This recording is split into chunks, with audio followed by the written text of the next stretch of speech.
Chapter 17. No ox or sheep which has a mark on it, or is damaged in any way, may be offered to the Lord your God, for that is disgusting to the Lord your God.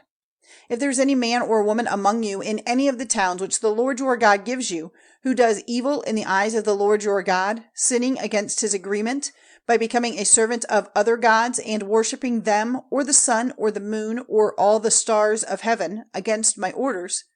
if word of this comes to your ears, then let this thing be looked into with care. And if there is no doubt that it is true, and such evil has been done in Israel, then you are to take the man or woman who has done the evil to the public place of your town, and they are to be stoned with stones until they are dead. On the word of 2 or 3 witnesses a man may be given the punishment of death, but he is not to be put to death on the word of 1 witness.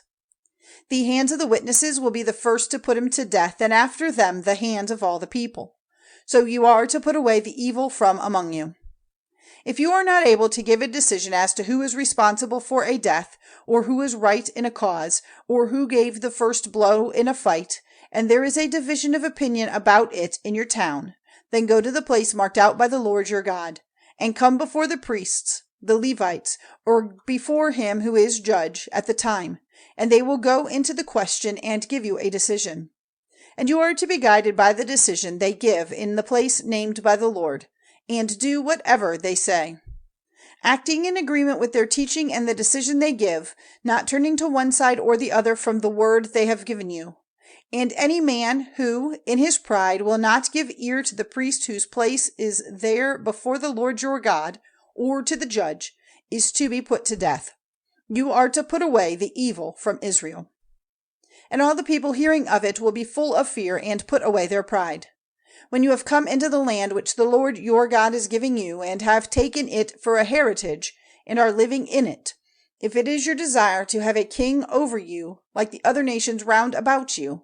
then see that you take as your king the man named by the Lord your God. Let your king be one of your countrymen, not a man of another nation who is not one of yourselves. And he is not to get together a great army of horses for himself, or make the people go back to Egypt to get horses for him, because the Lord has said, you will never again go back that way. And he is not to have a great number of wives, for fear that his heart may be turned away, or great wealth of silver and gold. And when he has taken his place on the seat of his kingdom, he is to make in a book a copy of this law, from that which the priests, the Levites, have in their care. And it is to be with him for his reading all the days of his life, so that he may be trained in the fear of the Lord his God to keep and do all the words of this teaching and these laws, so that his heart may not be lifted up over his countrymen, and he may not be turned away from the orders to one side or the other, but that his life and the lives of his children may be long in his kingdom in Israel.